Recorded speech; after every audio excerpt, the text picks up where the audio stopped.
How everybody doing? This is Lon Sutton. On the serious side, I won't call this the Lon Sutton show, my side of the story. I did that. I called it the Lon Sutton show, my side of the story. I did because I wanted ratings, and I guess you might have said publicity something. But I know now that and life ain't it like it's supposed to be. But at this period of time, I got a lot of things against me, but at this point, they trying to drag me out of society, and they trying to put me in an institution, a jail, prison, or somewhere, because I already been performed by even when I was in jail, my poor female, her name Corey, or Carly, or whatever her name is, she let me know she don't want me in society. We were talking over the phone. We were talking over the phone. She let me know she don't want me in society. And she said society don't want me in society. Nobody in society want me in society. So I don't, I can't figure out why I done. I didn't break no laws. I'm not a terrorist or nothing like that. I never hurt nobody before. But they said they don't want me in society. But right now, I am on mental health medication. And they say, like I can't function, but I happen to know this is Wednesday, off of the ninth. Wednesday, off of the ninth, so I know the day, and I know what time it is, and this and that. But easy to tell it's 5:38. So I know in the year 2023. So I know the date, and the question they ask you to evaluate you, are you homicidal, suicidal? But I would definitely say I'm not homicidal, I'm not suicidal, I'm not a threat to myself, I'm not a threat to nobody in society. My motto is live and let live. I'm not to get nobody or anything like that.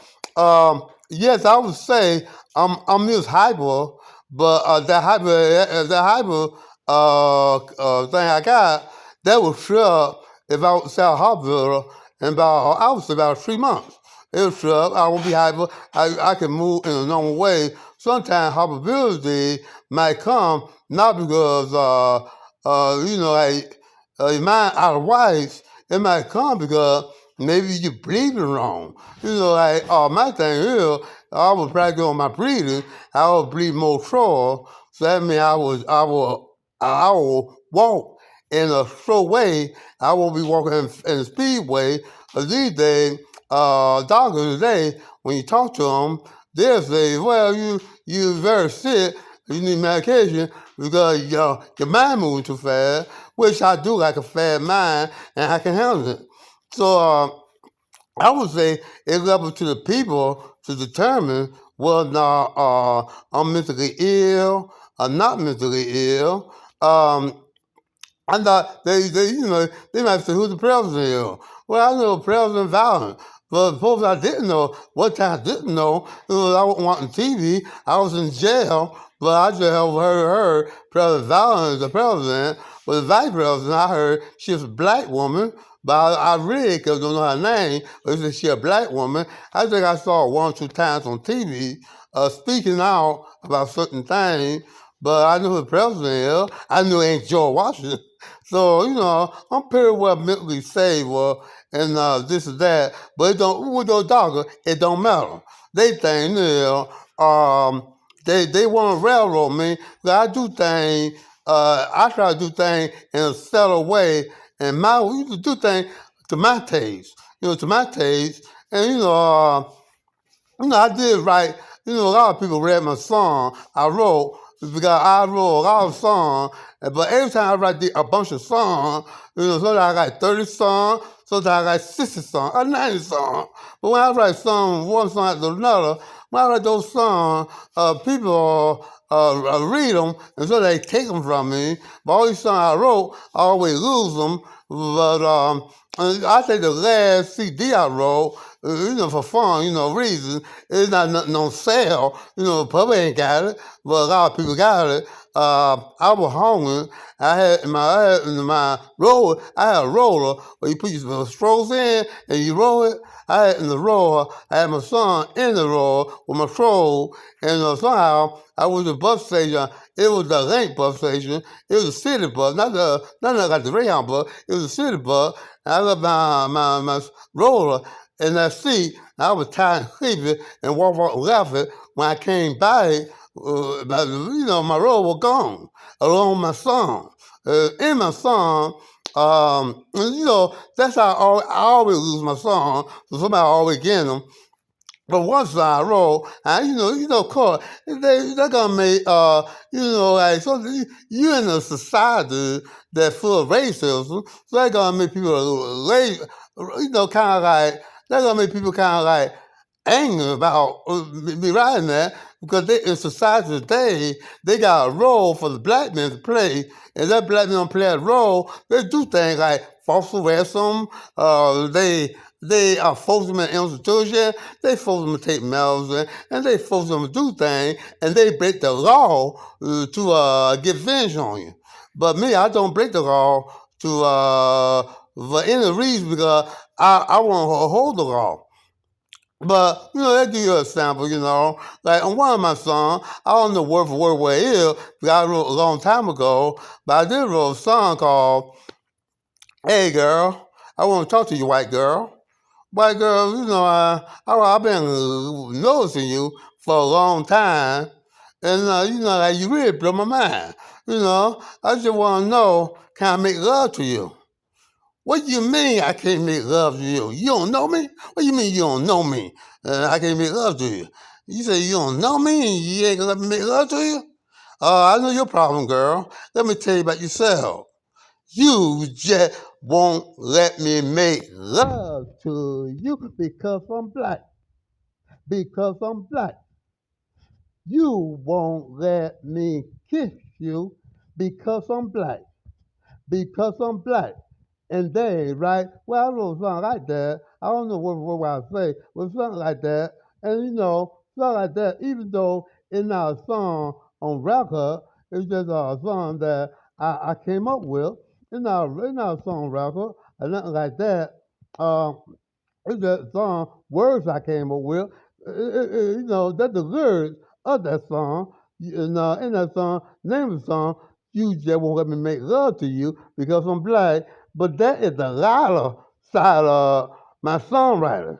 I write serious songs too, but that's the louder side of my songwriter. But when you write songs like that, I found out racism is rising, particularly in America. And write songs like that, of course, a lot of the white males would think, "Oh, he out here playing." But I just found out they have played for black men to go. They say, black people, black men got to say his praise, and that is very unfair. And I don't agree with that. I think all people should go by the law. Don't break the law, go by the law. Don't break rule, go by the rule, and just follow the rules, and try your best to hold the law. And that's the way it's supposed to be. But that's what I do. But sometimes they say I'm not saying my praise, and that's why I've been told by the white community, saying your praise. I didn't know that you gotta do certain things. But other black guys, they say they pray and everything else. And, when I was all the time, I spoke out about, I remember I was in Georgia at one time. So I was talking on the Florida, and from I was on Florida, I was to Seminole County. And when I got to Seminole County, I call it the Greyhound bus. But when I was on the Greyhound bus, if I see, Trayvon Martin, Mama, Miss Martin, I'm going to tell her some bad news. Well, the bad news I had to tell her, I said, if I was see, I'm going to tell her the bad news that she got. Was the day of the deliberation, and I did run into Miss Martin. And Miss Martin was, she spoke very kind. She spoke to me, and she was very kind. And likewise, I spoke very kind back to her.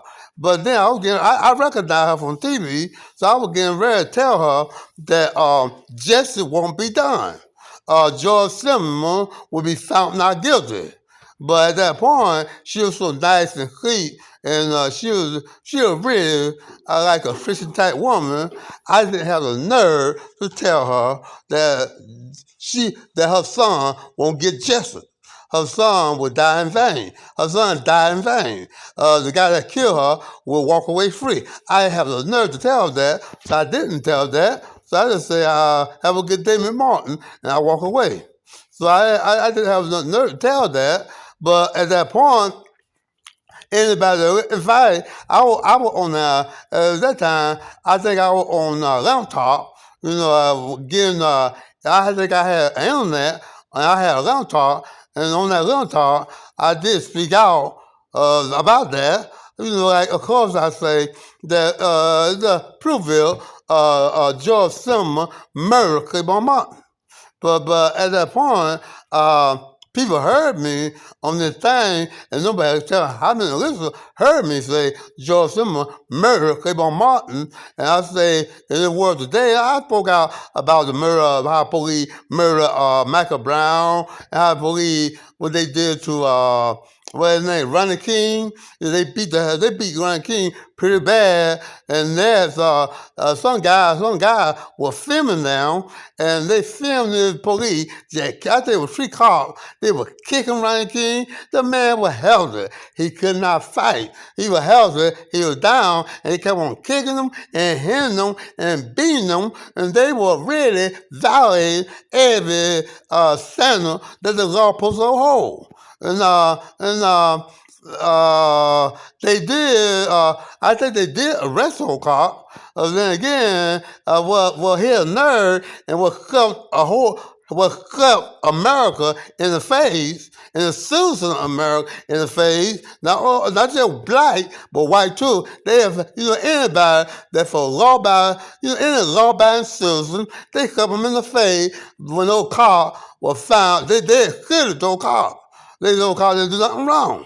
So those cops came out showing no remorse, waving peace sign and smiling because they got away with something, and they were gonna let those cops get away with beating up a black man. They got the cops get away with the murder of Michael Brown. They got the cops, even the cops let George Zimmerman get away with murder Claiborne Martin. So they got they were letting criminal get away with breaking the law.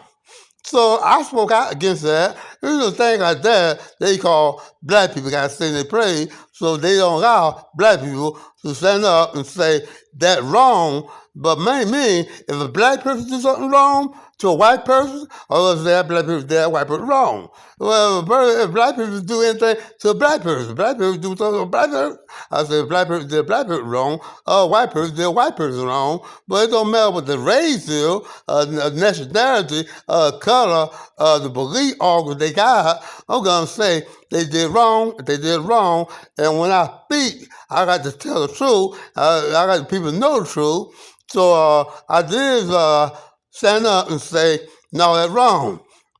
Because I stood up and, write something like, you won't let me make love to you, girl. I'm talking to the white girl, but the louder side of my song. You won't let me make love to you because I'm black. Because I'm black, they ain't right. Well, things like that call me. I feel like things like that call me to be false arrest. I'm not breaking the law. I've been false arrest 12 times, and 12 times police lied on the report. But I found out later on, they say, you're not saying your praise. So they've been trying to get me away from society. They want to punish me. They want to make me a example. And at that point, I stand alone. I found out, that's why I want to believe. I want to believe that's why they railroading me. But that the real reason they railroad me, the real reason they false arrested me, the real reason they want me in jail, prison, psychiatric ward, or the nursing home, simply because I got to that point. And they got other things they want me to do, and they want me like miserable, and they want to get me away from society. And when you're away from society, you're in jail, prison, psychiatric ward, a nursing home, something like that. But the reason why they want to rail on me in no place and keep me out of society because I'm not a homosexual. And now they mad at me for that reason and that reason only. You know, but I want to believe they mad at me when I spoke out against George Zimmerman. I want to believe they mad at me because I spoke out against what they did to Michael Brown. I want to believe they mad at me because I spoke out what they did to Ronnie King. And I spoke out about wrong about this, you know. I say, when I see wrong, I speak out about it. I want to believe that's why they false arrested me and bacon at me and put me in an institution for no reason at all. I want to believe it because I speak out against certain things when the white men say you got to say your praise. But sometimes you got to face reality, and the reality of it all, they mad at me because I'm not a homosexual. And, you know, you got a white guy mad at me because they were going around saying, well, we don't want to hang around black people. We don't want black people in our neighborhood. We don't want them at our restaurant. We don't want them at our bar. So these black guys, they it's that homosexual thing, and we don't like that. And then you find out that these white guys, they homosexual too. And you true truck fan, all of them into homosexuality. And so when you speak out like that, you got yourself a world full of enemies. But I probably could got by with that and live a normal life, settled down, got married, had a good woman, have a new car, a new house. But when it's on record that a man, the only man that this I'm the only man that didn't do the right thing, but face to face, I'm not knocking nobody, but I'm just saying for the sake of argument, did I not do the right thing? Because if you search the record, you'll see that males into homosexuality, they bring in diseases. They brought in every disease, get to the root of how disease started. I'm talking about you coming cold, your flu, your pneumonia, and then your sexual disease like BD, syphilis, and different sexual disease like AIDS, HIV, virus, and stuff like that. You get to the bottom of it, you'll see it comes from male that into homosexuality. Somebody got to stand up and say what is right.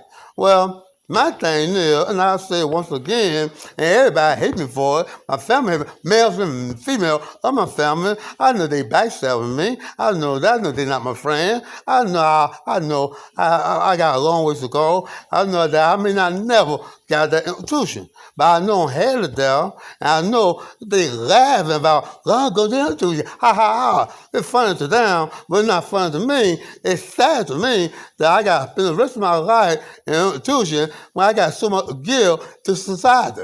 I'm the best songwriter in the world.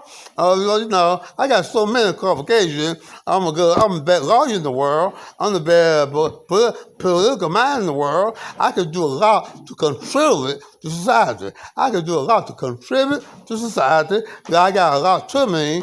I got a lot of things to me. I could do a lot of things. But yeah, they got this thing called lungs must be provided our society. But what for? I didn't break the law. I'm not a terror. I'm not a serial killer. I'm not a serial rapist. I'm not a dope, big time drug motel dope pusher that making $1 billion a year from selling to people that poison like cocaine and crack. I'm not into that. I'm not doing nobody disservice. I'm not breaking the law. But yeah, you got so many lawbreakers in society they're not trying to get rid of. You got a drug motel, you got terror that murder many, you got serial killer, you got serial rapist that go to jail, but they get out to do all over again. I never committed no crime. I was accused of crime. I got lead to a felony that I know about. But the reason why they gave it to me, because they want to make a sample of me, at that period of time, that I knew I can't trust nobody. I tease along with them. Yeah, you my friend. Yeah, I know you're right. But I know they out to get me. I know they snakes. I know they out to get me. But I just go on the program. But I will, at the point, if I hate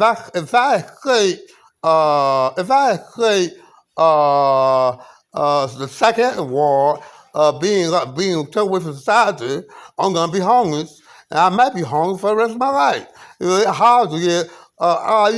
They won't let me earn a living. Okay, I want to earn. My thing is, I want to earn a living. They won't let me earn a living. But my main living would be a songwriter. I'm the best in the world. I can make hit after hit that will win Gems Award, M's Award. That will be a number one hit on the radio. I can win, I can make songs that will have sold out concerts. So I got a lot to attribute, but yeah, they say the reason why I can't be a songwriter because I'm not homosexual, and they say song music you're going to homosexual. If you're not homosexual, you can't get the music. And then it got to a point you're not homosexual, you can't succeed at nothing. You can't even have a woman if you're not homosexual. And I had to live with that fight. That I was straight, and my brother, my cousin, all of them straight. But the female member of my family, I got a cousin. I won't say her name because I don't want to embarrass her. But I got a cousin. She my cousin, and she got $3. But the rest of my in-laws against me. My sister-in-law, my cousin-in-law, my niece-in-law, my in-laws against me, and my rest of my family against me, but it's only one cousin-in-law that got $3. That my third cousin, they're not against me because I'm not homosexual. They're not against me for that reason. They're not against me, but the rest of my family is against me. The only friend I had in the family was my mama, but my mama not around no more, and she had left me, and she had passed away, and she not around no more, and I miss her really bad, but she's the only friend I had, and I would never have survived this long if it wasn't for her. And that means everything I attribute to the world, you gotta give my mama credit for it. If it wasn't for my mama, I wouldn't be able to contribute to the world what I contribute to the world. But right there, I know I got a bunch of enemies in my family, but I do have one family member that never lied on me, never did me wrong, and I still married to my second cousin, and her daughter, I think she might be my third cousin, but her and her daughter, they never lied on me, and when I went around them, they never tried to hurt my feelings. They never tried to cut me down. They never tried to make me look like I was weird or nothing like that. When I left there pure with spiritual build. Because their mama was training them to be nice young ladies and don't go around being Jezebel. And the female member of my family is thrown down Jezebel. So at this period of time, I know that if I don't get put in the institution, I'm going to try to duck that, but I don't think I could, so I may have been arrested my life in the institution. I don't know. But if I don't, I'll probably end up being homeless for the rest of my life because they won't let me earn a living. All I want to do is earn a living and, make something out of myself. I'm not going to do nothing illegal. I'm not going to get into illegal activity at all. I'm not going to be a dope pusher, a racketeer, or nothing like that. Everything I do going to be legal right by the law. And that's the only way I can deal. But at the same time, I am the best songwriter on the planet Earth. I write better songs than Michael Jackson. I write better songs than Stevie Wonder. I write better songs than Smokey Robinson. I write better songs than Ronnie Rizzo. I write better songs than Kenny Rogers. I write better songs than they all do. I write better songs than Paul McCartney. So I'm the best songwriter in the world. They can't touch me with my lyrics. They can't touch me at all. So I do have ability to do certain things. I'm the best lawyer in the world. No lawyer, when I'm on medication, when I'm on mental health medication, no lawyer will met folks within the courtroom or district attorney. They ain't gonna met folks within the courtroom. As a politician, I got what they call political solutions that will help many and save many lives.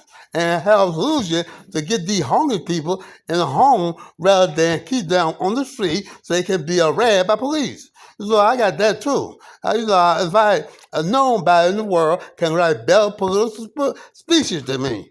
No politician on the planet Earth will debate with me on national TV, especially if they run for office. They know they will. They know on the best debate on the planet Earth, but I will be sure on that. France Affair, I don't know about France Affair. I don't know about about what they call democracy. I don't know about that. When they talk about when they talk about what would you do for what they call unemployment?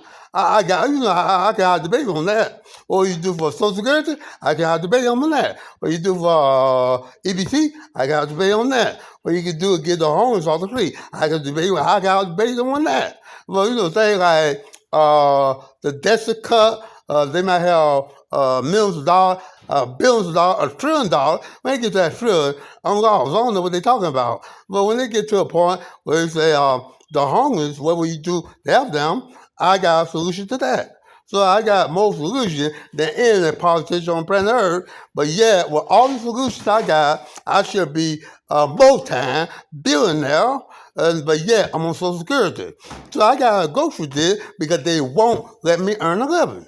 And that's all I want to do. I want to earn a living, but where I think I might be going, I won't be able to earn a living because I have been backstabbed and I have been betrayed by someone that I helped on many by people I helped so many times, and I did so much for, and I was really put out, but yet they have betrayed me, and the only thing I got in my female family is Jezebel.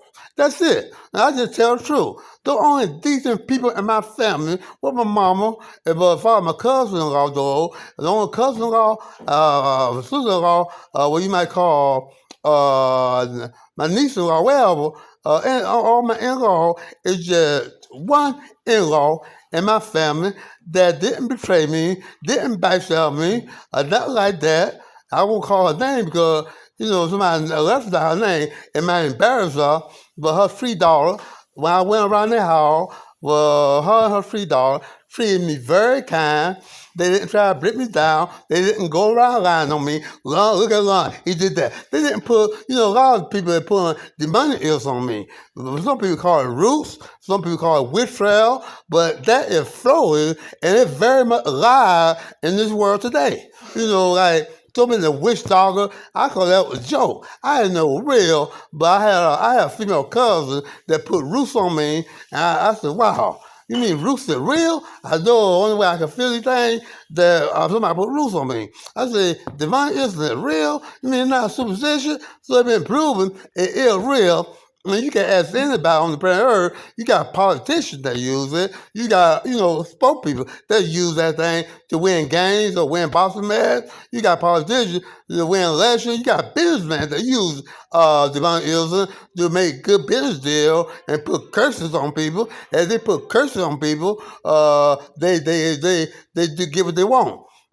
So at that period of time, they got that God on me, and I feel like nobody got more roots on down, more divine ears on down than I do. A lot of people got divine ears on me, and everybody they got so much divine ears on me because I'm not a homosexual. So everybody really is really into destroying me. They try to canonize my name, and they force me to do things. And when I do it, he will look at me like that. Oh, that made me mad. And they go out their way to attempt me. I won't call no name, but they do all kind of wrong. But they don't know that wrong gonna catch up with them.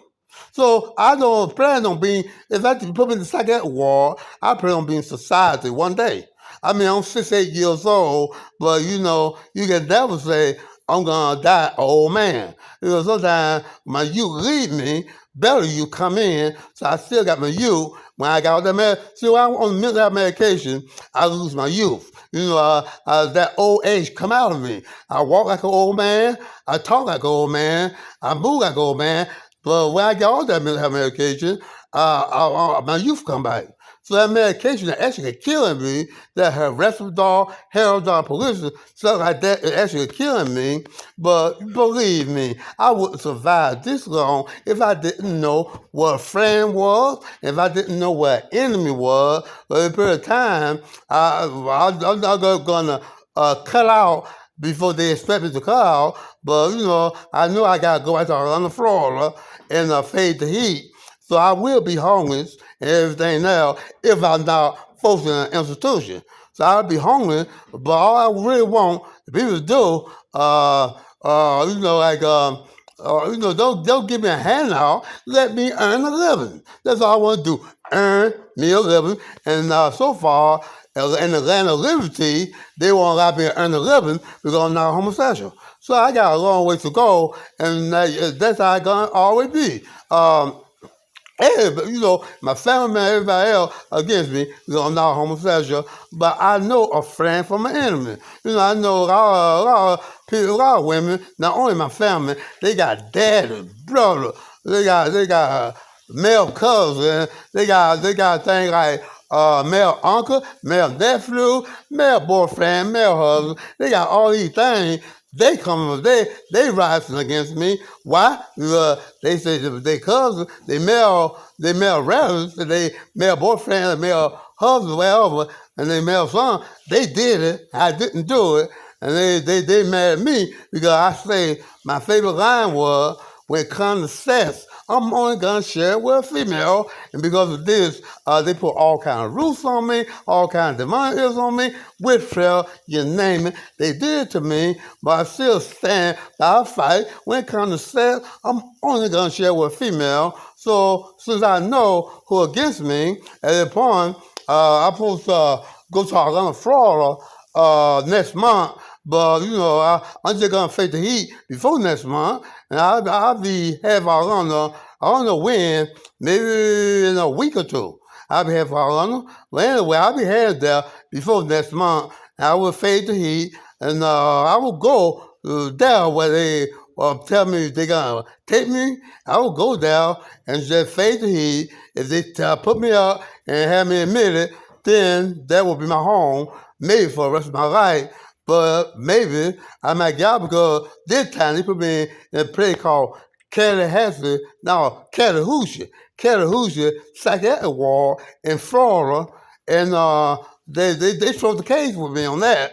They didn't drop the charges against me, and what they charged me with, assault on the car, just about every charge they charged me with, out of clear false arrest, it was assault on the car, and sitting the with violence, and they charged me with camping. Well, they dropped the camping charge, and they charged me with assault on the car, sitting the with violence, but they didn't arrest me for that. They arrested me because failure to appeal.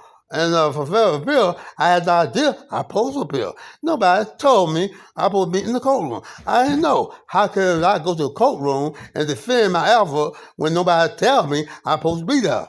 And one thing about it, every time they arrest me, the judge they tell me to shut up. They won't hear my side of the story. They will listen to the police side of the story. They will listen to the businessman side of the story.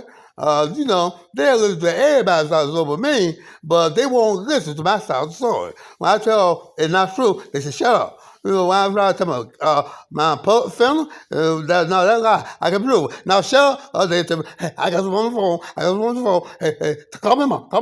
But they never dare to call them. So I'm just saying that when they railroad me, they want my district attorney. I would say, not as attorney, but my film, they never listen. They don't never let me tell my side of the story. They tell me, you got to make a plea deal. What plea deal? They told me, make a plea deal. And, when they told me, when they said my first felony, they told me I kick a car, I spit on the car, and I assault the car, civil rebel violence, this is that.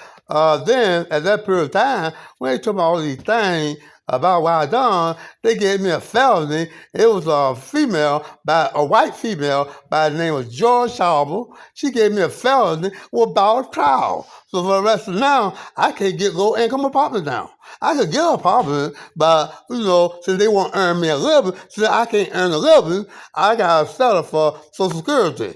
On Social Security, the only apartment I can afford is low income apartment.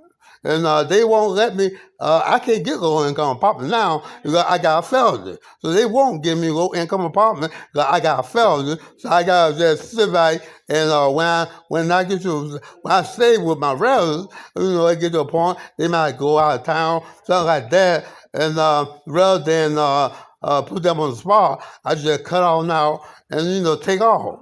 But other than that, that's the development I gotta go through. But it is a critical thing that I gotta withstand all these things that I'm withstanding just because I'm not a homosexual. And they tell me they brother one, the women tell me brother one, and at one time I had a lot of female. I had a few female that were, fair for me. But now those female that were loyal to me, I don't know where they at. So I don't know where they at, but I know it was a good attempt by a citizen to separate us so we can't sign one another. But other than that, I'm just saying that no telling how much I got in society, but I'm real kind of like show the interest on what I gotta do to face things. But only thing I know if I involve being him to a psychiatric ward, then I gotta face the fight of maybe I gotta be hungry. And when I'm hungry, they do false arrest me. If I get an apartment, that's the end of false arrest. They can't false arrest me because I got an apartment. But while I'm hungry, they can do anything they want with me. And police do false arrest me. And what's so bad about them false arrest me, they just pick me up for no reason at all. And what's so bad about that, when they pick me up, they lie on me. And they lie on me. And when they arrest me, they never tell me what they arrested me for. Usually they put me in jail. I don't know what I'm arrested for until I get to the psychiatric ward. And my caseworker, she tell me what I'm charged with. But that about 2 or 3, 4 months later, 2, 3 months later, they tell me what I'm charged with. It might be this time with my psychologist. She told me what I was charged with. My psychologist told me I was charged with assault on the car, cigarette violence, and camping. But they say they got the camping charge, and they tell me that's not what they arrested me. They didn't arrest me for cigarette assault in the car and cigarette violence. They charged me because I failed to appeal. But yeah, when a lawyer come to me and told me I could get out of jail in a couple of days if I just signed the paper saying I did everything those cops said I did. They said I signed the paper saying I did it, they'll let me out of jail. But yeah, they got me for failure to appeal. I had signed a paper saying I assault a cop. I cigarette violence. I had signed a paper, but they didn't put me in jail for that reason. Why I got to sign a paper saying I assault a car, I cigarette violence when they arrest me for failure to appeal? That's what I was on trial for. Failure to appeal. I wasn't on trial for cigarette, assault in the car, cigarette violence. I wasn't on trial for that. I was on trial for failure to appeal. But how can I appeal when nobody told me I had a trial? Nobody told me nothing. I had no idea about appeal. Only thing I know, my arrest, they don't put that on record now. They don't put this on record, but my last arrest was November, I think it was November the 30th, 2021. November the 30th, 2021 was my last arrest, and that's why they arrested me. But the police didn't tell me why they arrested me. They didn't tell me why they arrested me. They just arrested me for failure to appeal. I found out months later. And that's why I got to go through each and every time false arrest. And they do rob me for my money. At that point, my last arrest, every arrest, they take all my money. They rob me for hundreds and hundreds of dollars. At every arrest, this time, I had at least, when I was in Georgia at that period of time, somewhere in Atlanta, Georgia, and they falsely arrested me there. And when I got out of jail, first thing I did, they kept me in jail for about, I was over 3 months. Over 3 months, but I had to, I did my time in jail. Although I did my time, they supposed to release me. They said they're not going to release me unless I signed papers saying I did everything no cop told me I did. So I went got out of jail, so I did, I guess you can say I did, but I didn't do. So I had to bear with that for a long time incident. But other than that, That's why I have to deal with each and every time I'm false arrest. But when I got out of jail, I think it was somewhere in not too far from Atlanta, Georgia. It wasn't Atlanta, Georgia.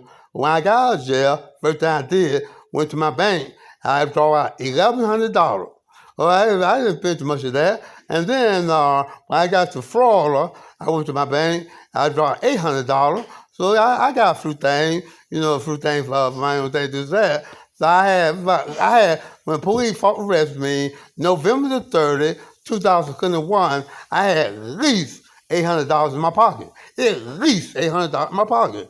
But yet, police, when he first arrested me, at that point of time, for another car, had stopped me. That means I have a stomach ache, full instructions, and he told me I could go. And when I walked for about 5 or 10 minutes later, the police came with handcuffed me. And they don't talk to you when they arrest you. They don't tell you nothing. They don't read your right. They don't tell you why they arrested you. They just arrest you when you ask them questions why I'm arrested. They didn't know you. But this time, only thing the police asked me when they arrest me, where your money at?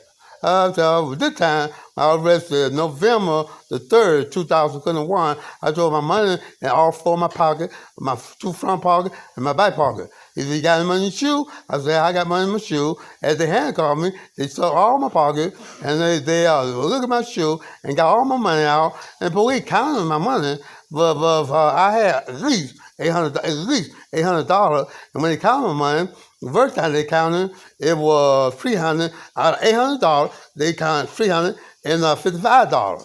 And then before they put me in jail, they tell me to get in the car and sit down in the car so they can shut the door. Then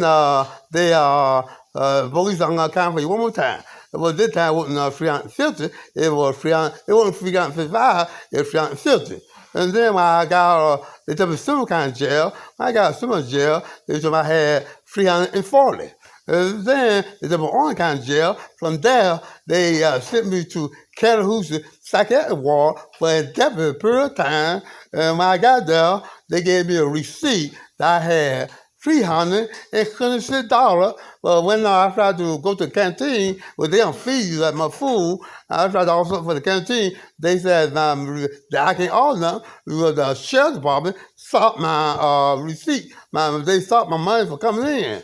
Now, all of a sudden, I'm wondering why now when I go to the courtroom, the judge tells me, when you sign the paper, I sign the paper saying I'm guilty of assault in the car, second degree violence, and I'm guilty of all these charges. I signed a paper saying I was. Now, as the judge, that I have to pay anything. The judge said, no, we got you. He used a name. I don't know what name he used, but it's the law they had. He said, no, you don't need to that. He said, you don't have to pay nothing. He said, all you did what you're supposed to do. You signed a paper saying you're guilty and you did assault car, civil rights violence. You don't have to pay nothing. They told me I had to pay no money. But yeah, when I left jail, I was broke. And every time I leave jail, I'm broke. Sometimes I have a lot of cigarettes, but when I leave jail, they take my cigarette and give them to people. Throw them out, my cigarette, they give them to people. But when I go to jail, you know what those people do?